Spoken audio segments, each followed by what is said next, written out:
बोलो जयकारा बोल मेरे श्री गुरु महाराज की। गुरुमुखो, संसार 2 दिन की जिंदगी बीतने के लिए मिला है। इससे प्यार करना अपने आप को दुख रूप बनाना है। यदि सुख पाने की इच्छा है तो सद्गुरु के पावन संगति ग्रहण करो, क्योंकि सत्पुरुष ही संसार में रहकर संसार से अलग रहने का मार्ग बतलाते हैं।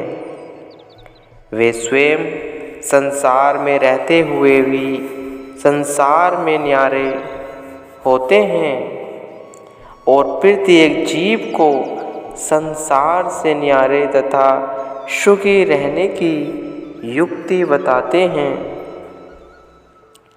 अभिप्राय यही है कि दुनिया दुख रूप नहीं है, नहीं परमात्मा ने इसे दुख रूप बनाया है,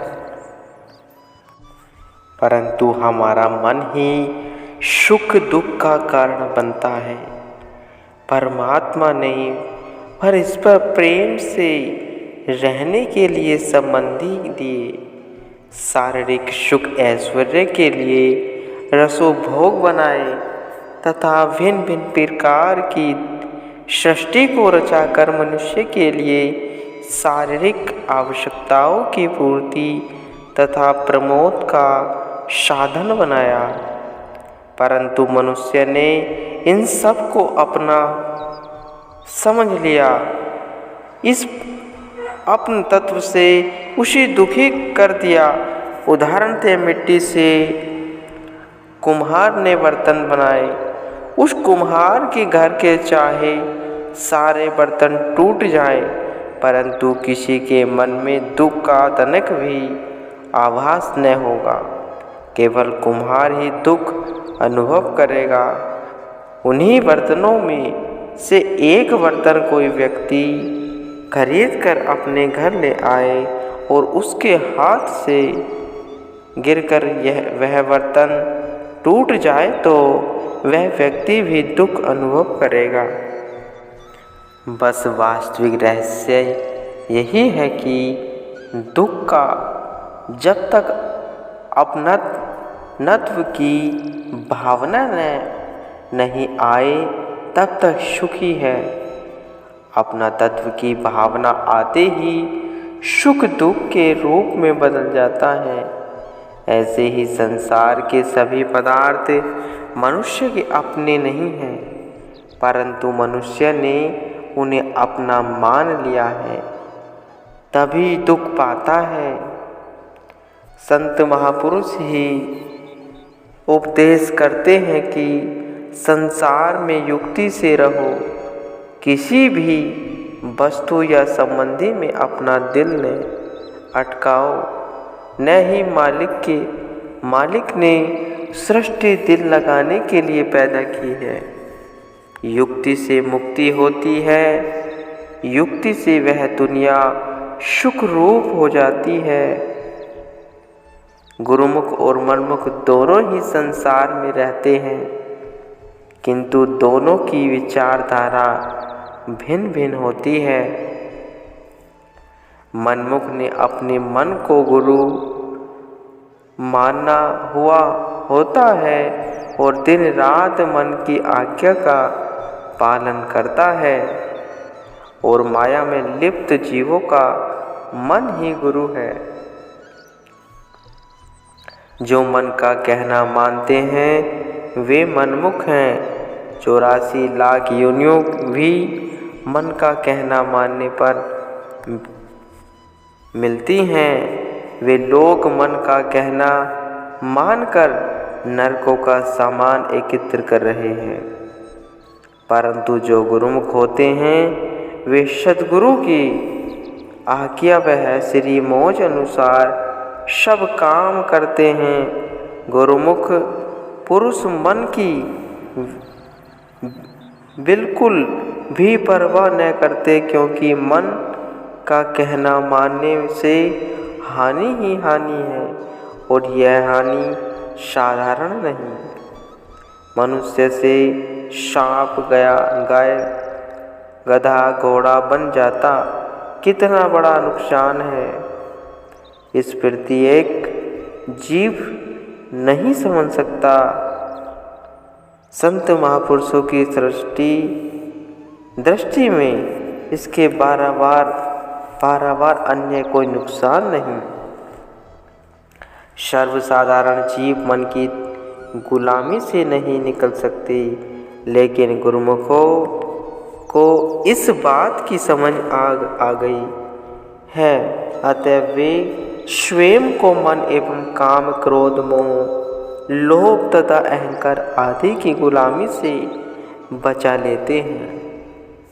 वे सद्गुरु की सेवा वह आज्ञा पालन करके अपनी आत्मा का कल्याण कर लेते हैं। गुरुमुख सद्गुरु को ही सब कुछ समझते हैं। वह अपने तन मन वह धन को सद्गुरु के अर्पण करके अपने जीवन को धन्य बना लेते हैं।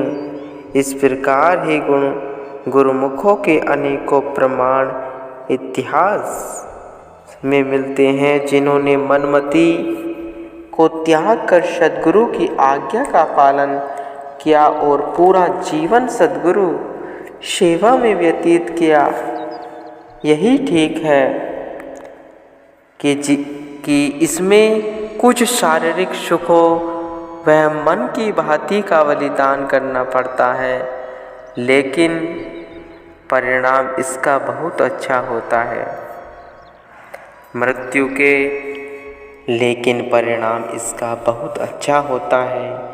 मृत्यु के पश्चात रूह को 84 लाख योनियों में नहीं भटकना पड़ता और न ही बाद में पश्चाताप ही करना पड़ता है। इसलिए महापुरुषों का उपदेश है कि गुरुमुखों की तरह जिंदगी गुजारने में लाभ ही लाभ है। मनमति को त्याग कर सद्गुरु की आज्ञा मानकर अपने जीवन को धन्य बनाना चाहिए। एकांत रहने में बहुत लाभ है, परंतु एकांत में भी सिवाय मालिक के भजन के कोई और ख्याल दिल में नहीं आना चाहिए। यदि कोई मनुष्य केवल शारीरिक रूप में स्वयं को एकांत कर लेवे और मन में दुनिया भर के ख्याल भरे हों, तो कल्पना कलेश से मन अशांत हो उसको एकांत सेवन का कोई लाभ नहीं। एकांत उस समय ही लाभदायक है जब मन को सांसारिक ख्यालों से खाली करके ख्यालों को ईश्वर के भजन ध्यान में लगा जावे। किंतु मन को सांसारिक वासनाओं से दूर करना आसान नहीं। जब तक समय के संत सद्गुरु की चरण शरण प्राप्त न कर ली जाए, जब तक संत सद्गुरु जीव को सांसारिक इच्छाओं को दूर करने की युक्ति नहीं बताते, तब तक यह मनुष्य अपने मन को सांसारिक ख्यालों से अलग नहीं कर सकता। यदि शरीर को दुनिया के धंधों से अलग कर भेद दिया और मन दुनिया की वासनाओं में उलझा रहे, तो इस तरह यदि कोई वर्ष भी गुजर जावे तो संत महापुरुषों की दृष्टि में कोई भी लाभ नहीं। क्योंकि भजन अभ्यास में सफलता जो मन के लगने से होनी थी वह प्राप्त न हो सकी। शरीर को एकांत में रखने पर भी मन कोरे का कोरा रहा। यह मनुष्य तेली के बैल की तरह है, जिसकी आंखें बंधी हैं और जो सुबह से शाम तक चलता रहता है, अर्थात अपने मन में यह सोचता है कि मैंने काफ़ी सफ़र तय कर लिया, मगर आँख खुलने पर वह वहीं का वहीं होता। इसी तरह से शरीर को अलग रखने का हाल है।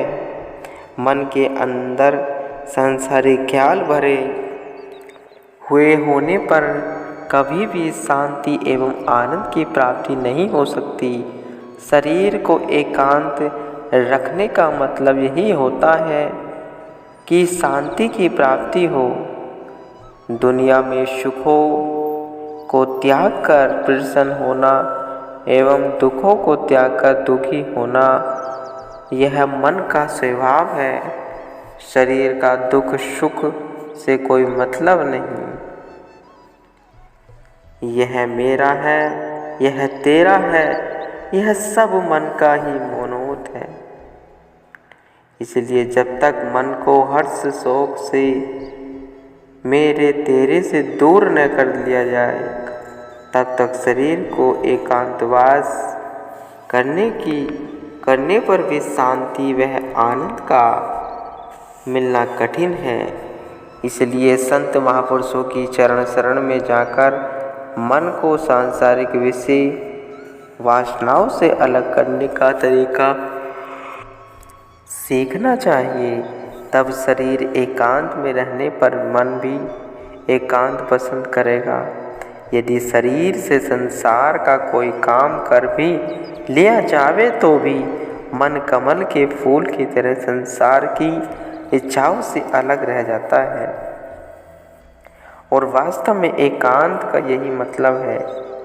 ख्यालों में मेरा मेरा और तेरा तेरा का होना, यह सब माया है। अंतर केवल इतना है कि मेरा मेरा मलिन माया है और तेरा तेरा शुद्ध माया है। एक लोहे की बेड़ी है तो दूसरे सोने की बेड़ी, परंतु हे दोनों बंधन का कारण है। चाहे मनुष्य कितनी ही विद्या क्यों न पढ़ ले, कितने ही चतुर क्यों न हो और अपने को बहुत बुद्धिमान समझता हो, संसार के काम करने में कितना ही निपुण क्यों न हो, यदि अपने दिल से मेरे तेरे के ख्यालों को दूर न कर सका तो मेरी तेरी की अज्ञानता के चक्कर से स्वयं को नहीं बचा सकेगा। तो उसकी समझ केवल शरीर तक ही है। जिज्ञासु को इन दोनों से ऊपर उठना है। मैं और तू को त्यागना ही उत्तम भक्ति है। परम संत श्री कबीर साहिब जी कहते हैं, मोर तोर की जेवरी बटी बाधा संसार, दास कबीरा क्यों बंधे जाके नाम आधार। मेरे तेरे को दूसरे शब्दों में आवाभाव भी कहते हैं। मन का अभाव बिना सद्गुरु के उपदेश के जीव स्वयं दूर नहीं रह सकता। जिस तरह गंदगी नाली का पानी गंगा जी में मिलकर गंगा रूप हो जाता है, इसी तरह से जीव भी जब तक सद्गुरु की आज्ञा वह मौज में अपने वातावरण को समर्पित नहीं कर देता, तब तक इसका निस्तार नहीं। सद्गुरु ही जीव के आवाभाव को दूर करके जीव को आनंदमय तथा सुख रूप बना देते हैं, जिससे तेरे मेरे का झगड़ा सदा के लिए दूर हो जाता है। गुरुमुखो।